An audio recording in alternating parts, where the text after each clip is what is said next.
Morning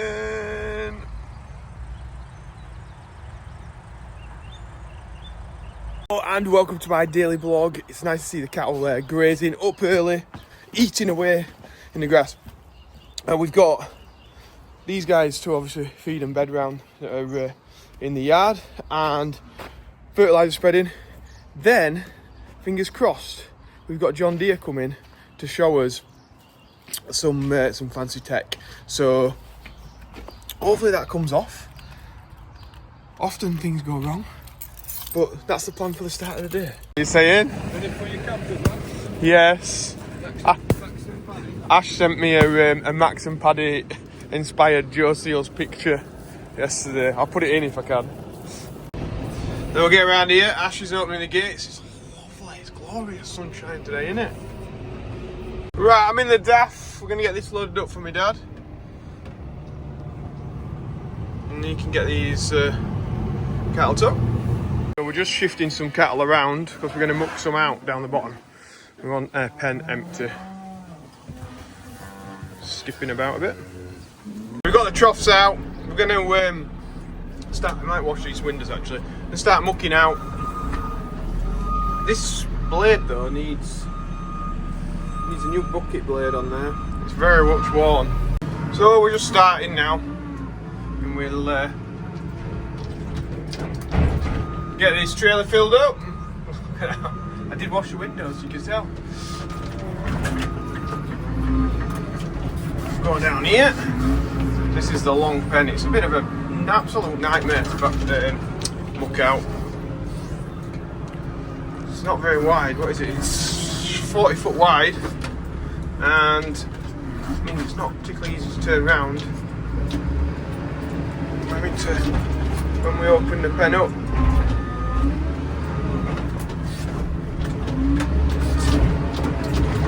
That's it, we had a full bucket full.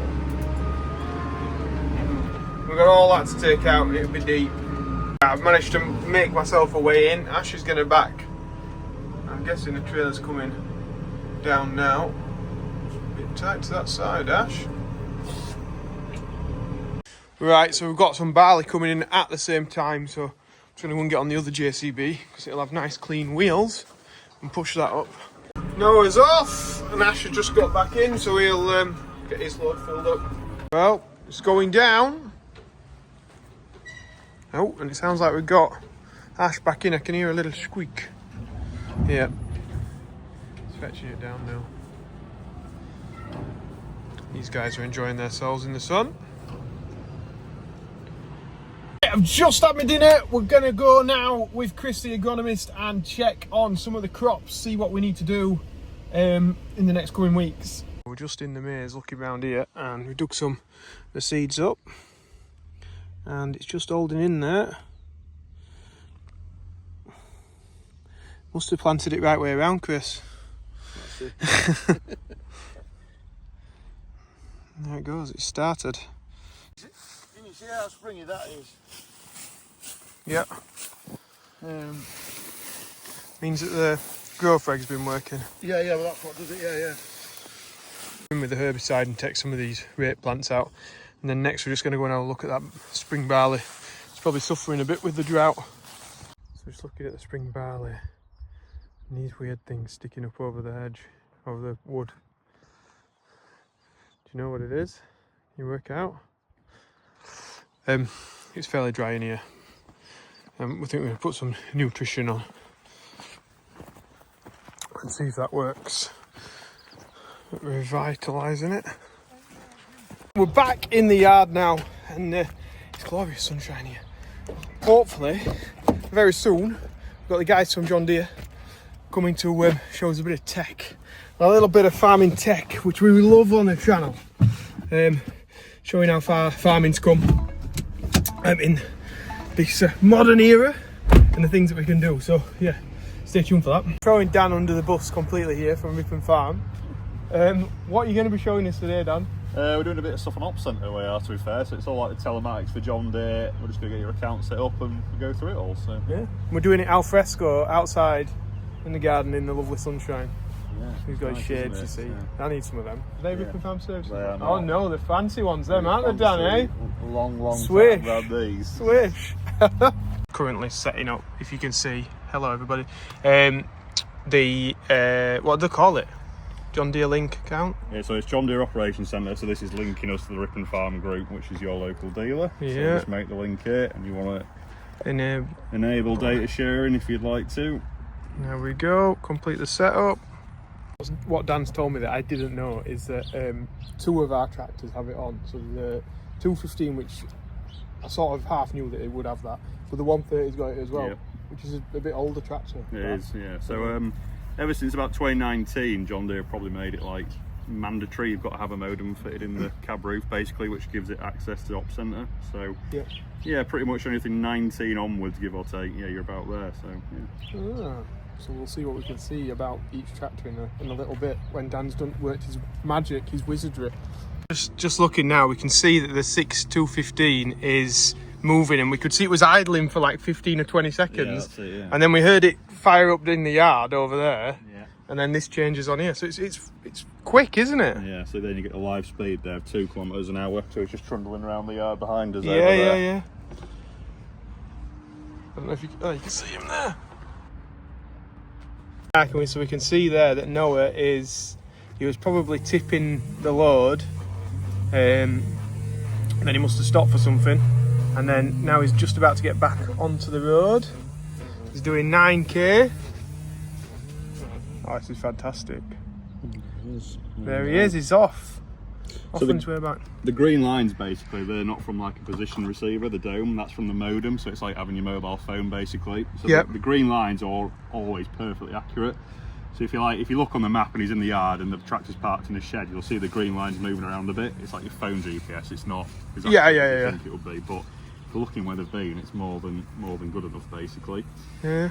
So on here, basically at the top, we've come onto the map view now of the thing.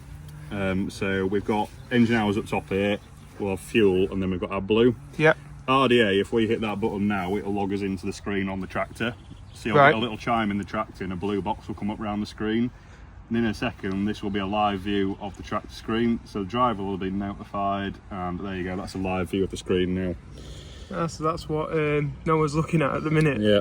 He's sorting his temperature out in his car. Obviously too hot in the car.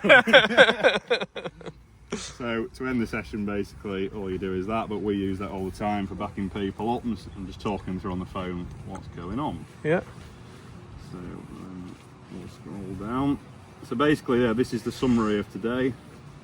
So engine hours and all that sort of stuff. But if I just click off that, for example, I see both tractors are calling in now. We've set it up. So you've got the 130 and the 215 working. Howard is doing 51k in the 215, 25k in the 130 because he's on a full load. So we'll go on the 130, for example. We're just looking on the I'm trying to get this in. We Might be better inside. Nice being outside, but we can't see the screen, can we? Let's face it. So we're going to go inside. This is a lot easier. We've got Chris doing his work here. So this is the report then, is it? What it's been doing today? This is the report of today, basically. So we're looking at the 28th of April 2025, and so we're looking at the 130. Yep. So today, the machine's been at working state for an hour and 39 minutes. Right. Transport speed is anything over 20k, and idling is obviously no load on the engine, no PTO, no hydraulics. Yep. Idling's unavoidable, basically. If you stop at the traffic lights or open a gate, you're going to get idling time. Mm-hmm. If you can get that less than 20%, I'd say you're in the top 10% of all operators, basically. Yep. So on here then, Turn your tractor off when you're not using it. Depreciation costs a fortune. And if you look down here, you know we were talking about fuel Yep. just a minute ago.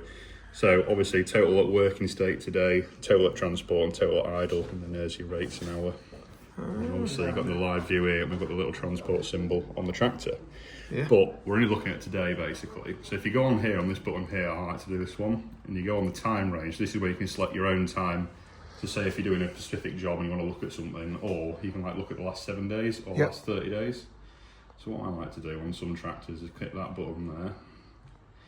And then what it does, it alters the time range. So in the last month, you've done 70 hours on that tractor, and you've Yep. done 15 hours. So you're actually very good there on your idling on that tractor. That's really good. 17%. That's not good to me. Well, to be honest, yeah, like for Ripon Farm now, we've got 3,500 tractors on the system. Yeah. That is really good. Is it? That is really good. Oh, well, I like that. So, I do try and like say we have to turn stuff off if we're not using it. So maybe it's hitting home. Yeah. Well done to everyone who's on the tractors here. So, well, say for example, we want to look at the 215. Yep. And then we look at the same sort of thing. So that's even better, to be fair. 10%, that is really good. So scrolling down, you can basically see the different days here when the machine was in operation and for how long when it was turned off. Yep. And scrolling down again, you've got your fuel rates on there. I like to look at this thing sometimes as well, the oil data. What that does, it's like all the settings on the tractor are on a certain date range, but you can also see things like wheel slip. So if your tractor has got over like 20% wheel slip, you can start looking at that sort of stuff on here, Yeah. timeline sort of thing. But there's all sorts in here. There's stuff for auto track, engine information, hitch settings, fuel, starfire, what sort of signal accuracy you had at different times. But the one I found most interesting, like I said, is the wheel slip. So looking at that certain day range, but if you know you're like subsoiling or ploughing or whatever on a certain day, set to that date range, for example, on here, so basically you've actually, in that last month, you've had over 18% wheel slip for an hour and 46, basically, an hour and 3/4. Right. But if you set that on a date range, for example, imagine you're ploughing or subsoiling, like I said, you can actually say, right, I need ballast on that tractor, I need to change tyre pressures. We do need some new tyres on that tractor. Well, I've got some new tyres off Ollie, so they're about to go on, so that may be why they're a bit higher. But it's just about, I'm not here to tell you like what to do with the information, I'm just here, right, this is how you access this, make your own decisions from it, basically. But you can get all that sort of level of, even like, starfire accuracy here and what correction you've been using, there's all sorts, but loads of data. And I suppose that helps you as a service provider as well to like... The main one we use it for is error codes, basically. So if you give us permission, basically, we can link the two accounts. And then, the error codes come through to our team and they go, it's preventing what's happening. I mean, I had one the other day, someone rang up and they're having faults with their AdBlue system, but basically what had happened is they'd run the system empty. Right. Yeah. Drag stuff through the system, but then the system had notified us before, we had to contact our customer and probably saved a lot of downtime. Yeah. He was telling us what's gone wrong before, and engineers have to travel there to get it. Yeah. That's the key. That's the key. Using this data to his advantage. It's getting everyone to use it, basically. Press export, and what it's going to do, it's just going to push a file in the background. Right. And then it's pushed it now. So just press OK. Now it's in the tractor now, pressing these buttons for us. Press cross at top right. There you go, it's just done it there, it's come through. So that data is going to be pushed to Operations Centre now. So we're all done with you. Thank you very much for your help. Thanks for that, Noah. No worries. Cheers. See you, bye. See you. Bye. Quite easy. We managed to talk Noah through something. So if like, say you've got an operator in the field and they don't know how to change like the maximum height of the hydraulics or whatever, hitch or something, you can just go in and then talk them through it, which is pretty easy. Now, think what have we got? So now we've done that, what should we get? The fields? Yeah, so anything on that tractor with basically all the field data, we've pushed it straight to Operations Centre. And then, that was the old way of doing it, but now what we've done, we need to get Operations Centre like the master. So what happens then, if you get any tractors on this, you can think of it like a cloud, so Operations Centre the master and all the tractor are the slaves. If you make something on one tractor, it gets sent to Operations Centre, then all the other tractors.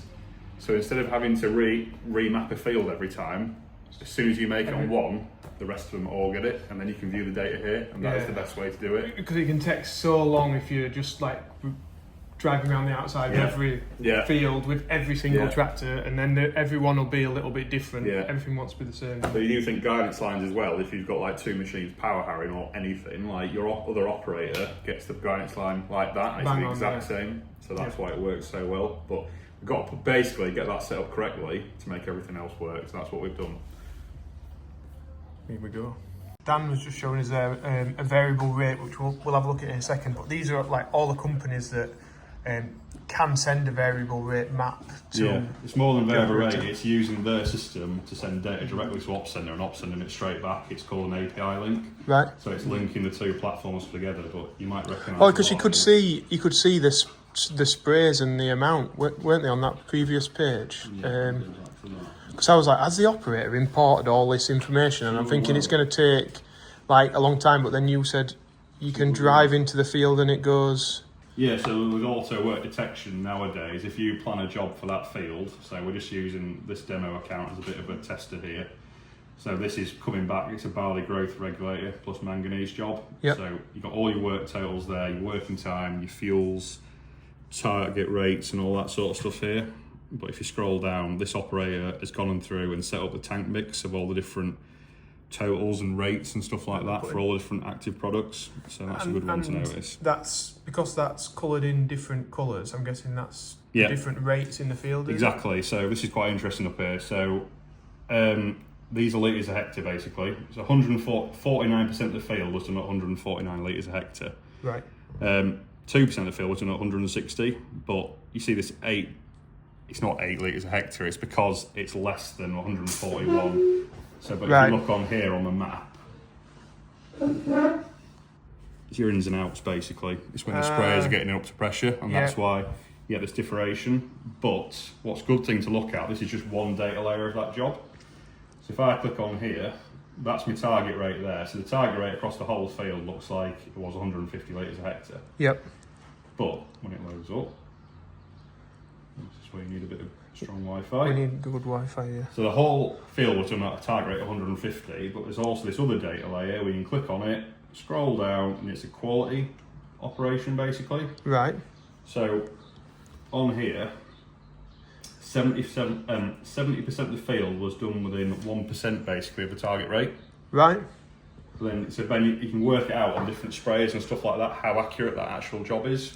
So you see here, 26% of the field was done within 5% of the target rate. You can start making them decisions, but so what would affect that rate? Pressure, then? isn't it? It's on and on. It's speed, slowing in and down out of your headlands. It's always that, but you get different going around sprays, obstacles and things like that. Yeah.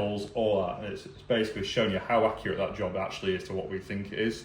I mean, so you can see like in that corner there around the farm, it's gone a bit red. Yeah, you see. I'm guessing that's backing into the corners. Backing into the corners, stuff like that. You see, that's where we start losing quality of our application. It's getting going. Obviously here, the sprayer is backed right into the corner and it needs time to get up to speed. Yeah.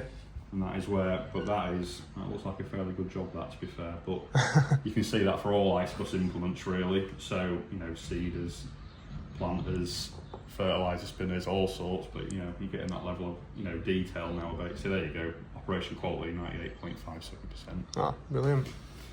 Going back on to the target thing, we can look at fuel and area, fuel in time, all that sort of stuff. Like I said before, what machine's doing it. So if you get like 2 or 3 or even more machines doing the same job at the same time, all the machines will be listed there and it will group all the data together. Right. So you're not getting individual maps for every machine, you're getting one job and all the machines involved in that job. So I see some customers like running 2 combines, for example. That's the performance of one combine, and you can see a clear difference between like an older or smaller machine, right, in terms of productivity, fuel. Is that fuel on that one then? Yeah, it's fuel rate per area. I'm guessing is there a hill there then? Because it's like one way seems to be using more fuel than the other. Yeah, up and down. Well, that's quite interesting. We can tell that. So if you go on here and then go on elevation.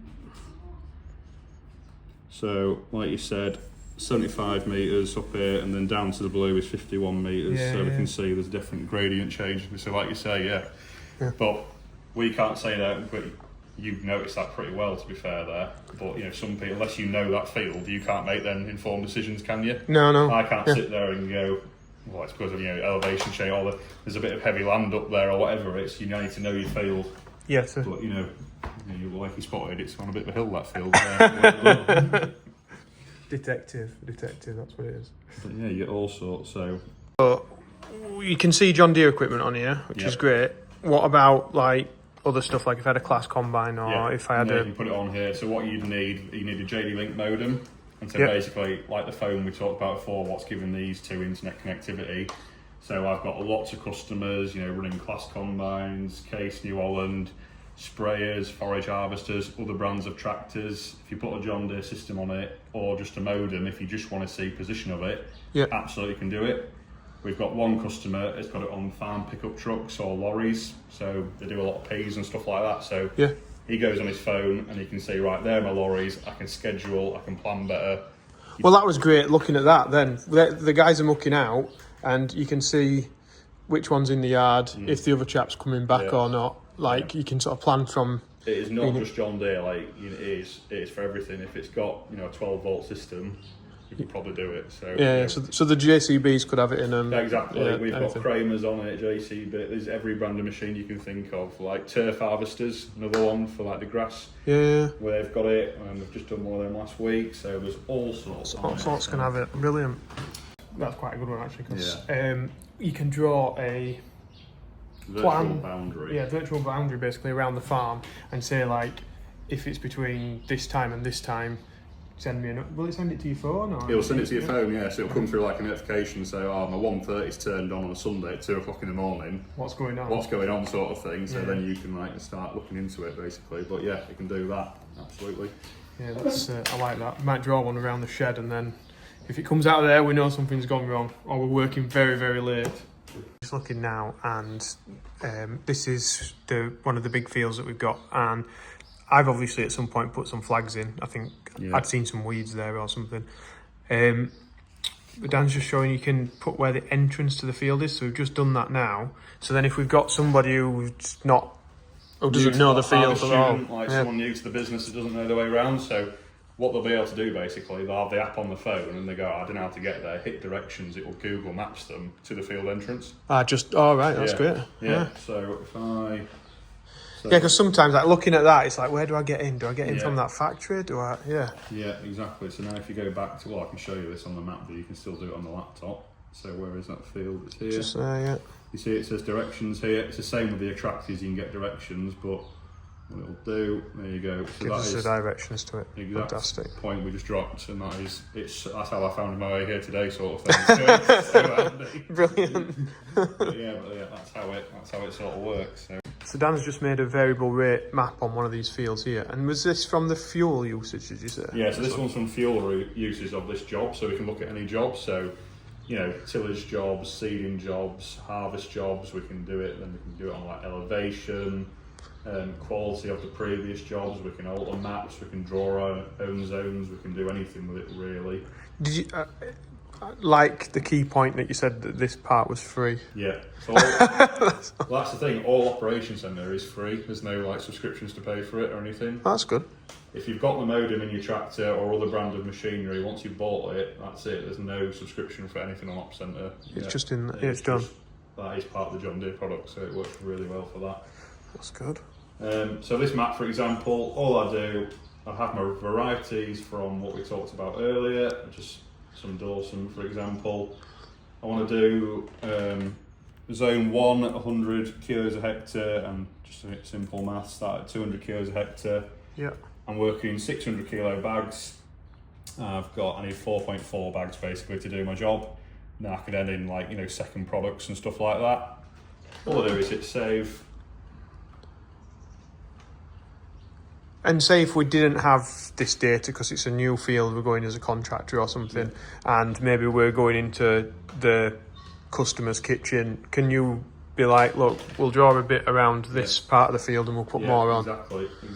So to do that, all you do is come into here, hit prescription creator, and you can draw your own zones on the map and assign it a rate and what you're doing for multiple products, and that's it. Yeah, it doesn't need to be any more complicated than that. I've been thinking about jobs we've been doing recently, and ploughing is one of those jobs where you think, did I start from that side of the field or this side of the field? So what we're doing now is setting a job up for 2026, so in a year's time when we come to plough this field, just adding it into the notes which side to start from. Yeah, exactly. So just giving it the machine, so when you're driving that field, you know, all your data is there, you've got your guidance lines, the correct boundaries. If you want to do like variable rate tillage, you can even do that sort of stuff, even though it's not really done in the UK yet. But yeah, you can do it. So just hit save, And that's it, there's our job plan there. And then that little note will pop Hit up them when... and send to equipment when you want to do it, sort of thing, or do it a week before, but all your jobs are already planned from the farm office. All the details are correct, so it'll come back correct, so it's all nice and done. Get the job done how you want it done. Looking at the two tractors that we have on this system, and you can see the amount of fuel that the 215 has used in its lifetime, 44,812 litres. Yeah. That's a bill. 15 litres an hour basically it averages out at. Blue. The 130 is 8.9 litres per hour. So it's... Yeah, but then we can also stock it, so that's just fuel and engine metrics, but there's all sorts, but there is also quite a good one called performance, if I can find it. Been looking at the lifetime of this tractor, so we were saying about idling earlier, and we've got 20% on the 130 and 24% on the bigger tractor. Like must have been before it came to us. That must have been second hand that one. Yeah, I think the problem is with the 130 is it's on the straw blower, and every time we... Oh no, you said if the hydraulics are in, it's not idling. Yeah, is that right? Yeah, that'll be it. So maybe it's not that then. I will say with that, it's on 20%, but the lowest I've ever seen on a machine like over 1,000 hours is like 19%. Right. So that's really good. Idling's unavoidable, like I said before. Like if you stop anywhere with nothing doing, 10-20 seconds starts really adding up really quickly. Yeah. So I know it's a lot there. I mean, that is 626 hours on 20% for that. That means we've paid for like a service. Yeah, you're almost at a full 770 hour service just on idling. Yeah. I see some machines on like, 50-60%, regularly. It's not uncommon. Yeah, I like to have, if we are mucking out, then the tractor's turned off. If it's stood, it's turned off. Only time it would be left idling is if it's been really worked hard, and then we'll try and... Well, look at this one here. The 130 is only 5% for transport. Yeah, so you were saying the 130 is at...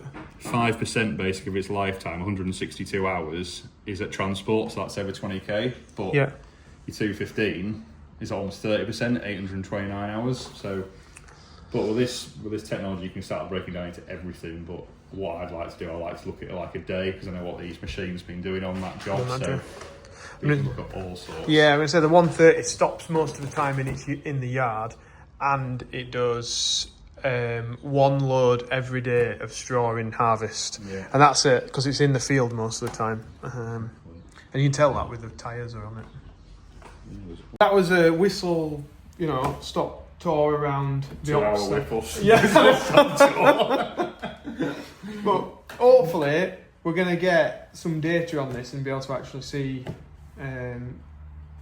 it working for us. Working live, crop performance and tractor performance basically all the time. So you've already checked it about 10 times. Oh, honestly, I've got it on my phone. So you get this on the app on your phone, and I'm already like, oh, no one's up way back front field now. Oh, Ash is sat in yard. What's happening? What's going on? But no, I think it will be really helpful, and we just need to learn how to use it on the actual tractor, which we'll look at another time, how to actually set it up as an operator, because I think I'm doing that wrong, because we've got tractors here that think they're seeding going up and down the road. That's just a simple it's learning curve, isn't it? That we've only just got this, and we've had them tractors I don't know how long, and didn't even know we got it. So yes, thank you very much, Dan, for showing us thanks for having me. No, it's been a pleasure. So. We might see. We're not saying what it is yet, but we might see you tomorrow. Well, we definitely will see you tomorrow. I think so. Hopefully. There's something special happening tomorrow. Seriously, get ready. Not.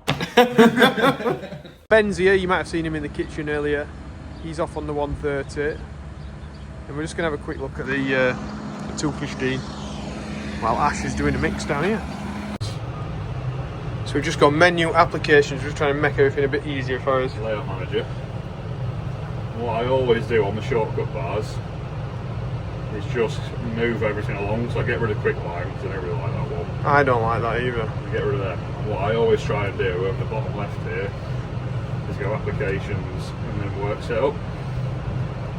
And I put this one in, so just hit add, save. And if that's the line we're using, we get it there. Right, so, yep.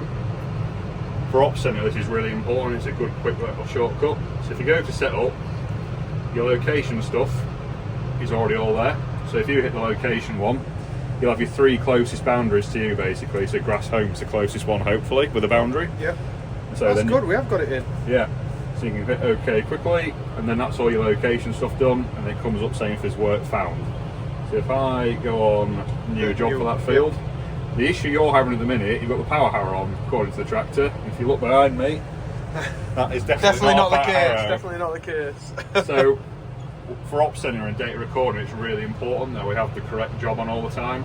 So if you hit that, and then all you need to do is drop the power harrow off basically. Right. So then when you come to put the power harrow back on, for example, I'll put the power harrow back on just for this example. Yeah. It's a different one. How many have you got? 5 metre one, I think, at the bottom.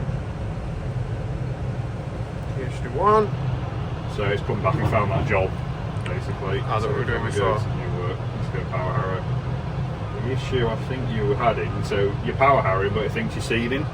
Right, okay. So power harrowing is not seeding, it's tillage, so cultivations. Yep. So that is why they're getting some incorrect data coming back currently. So having your operation correct, and having also the work recording trigger. Yep. So I think what you've also been having going on, it is correct that the arms are down. It's set on your arms, but when you have your arms down and you're going up and down the road because you've taken the power off the night before, you're doing something else, like trailer work here, Yep. it thinks the machine's always in work, so that's why you're getting the job's recorded incorrectly. So getting all this set correctly, but then taking the power harrow off when it's not on, that's what you need to do. So now when I come back here, your work recording is grayed out because we've got no implement on the back. Yep. So it's not skewing those figures not in skewing there. the figures basically. So the most important thing, like I said before, have that setup tab there, all your location, your equipment profile. So if I come and put the drill on, for example, is that what that is? I think Coon drill, I think there's somewhere.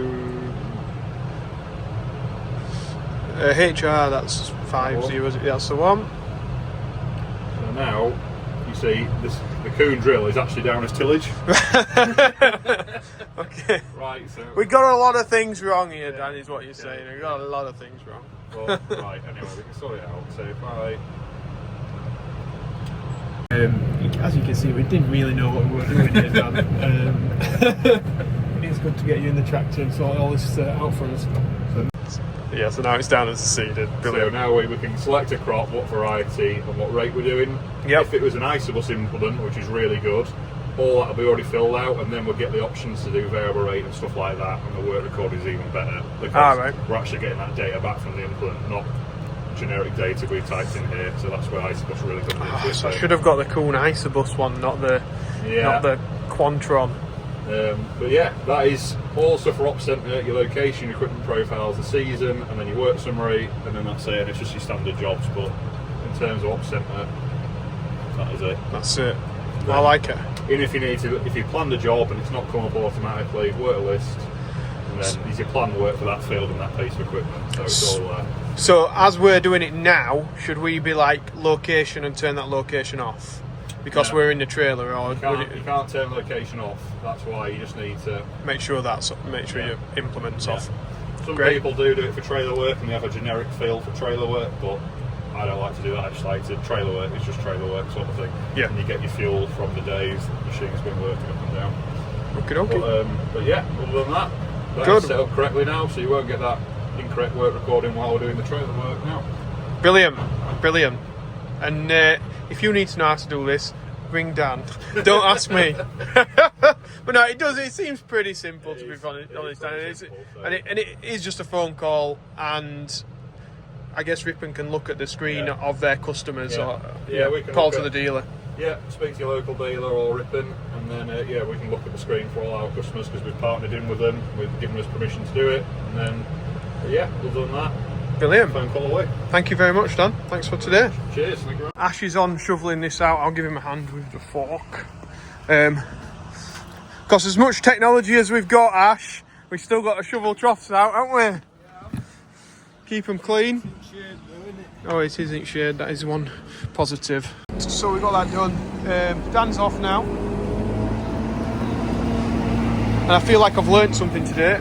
Right, I am rushing off now because we've got the Yorkshire Agricultural Society putting on an event this evening at Farmer Copley's to talk about the changes to the budget and what farmers can do and what practical steps we can take to minimise the impact to our businesses. So that's something that me, John Deere, Mick, I think Ash is coming, and a few others are going to go to this evening. So that should be fun. If there's anything that I can sort of relay back, then I'll try and get that in the next couple of videos. And exciting times tomorrow. Something very impressive. Something we've never had here on the farm before. Never ever. And that's not like we've never had one of these on the farm. I've always sort of wanted one. Probably I've wanted one of these things more than people want combine harvesters and things like that. So that'll be pretty cool when that comes. Looking forward to tomorrow. I don't want to say too much about what it is. We'll just get the excitement building for tomorrow. Thank you very much for watching. If you have enjoyed these videos, then press like and subscribe. Sorry it's been a bit tech heavy, but I think tech is important, and it was good of Ribbon Farm Services to come out and show us actually how to use the John Deere Op Centre. And I do feel like we will get some value out of using it, especially when it's free. So I can always find value in things that are free that we've already probably paid for in the price of the tractor or whatever. But that's all another story. Right, thank you very much for watching, and I will see you in tomorrow's video. Bye.